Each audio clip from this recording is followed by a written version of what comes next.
तो वो एक समय था कि खाता बंद करवाने के लिए भी कोशिश की जाती थी। आज खाता खोलने के लिए कोशिश हो रही है और मैं मानता हूं यहीं से गरीबों की जिंदगी के सूर्योदय का आरंभ होता है। मैं इस काम को करने वाले बैंकिंग सेक्टर के, और आज मैंने एक चिट्ठी लिखी थी, करीब 7 लाख लोगों को मैंने अभी एक ईमेल भेजा था। शायद ये भी किसी प्रधानमंत्री ने काम पहली बार करने का सौभाग्य मिला होगा। बैंक के सभी व्यक्तियों को मेरी चिट्ठी गई है और मैंने इनसे आग्रह किया है कि बहुत बड़ा पवित्र और सेवा का काम है, इसको हमने करना है और सबने किया।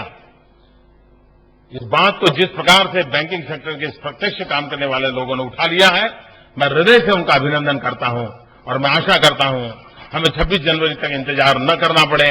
26 जनवरी से पहले हम लक्ष्य को प्राप्त करें और देश में आर्थिक छुआछूत का जो माहौल है उससे मुक्ति दिलाएं।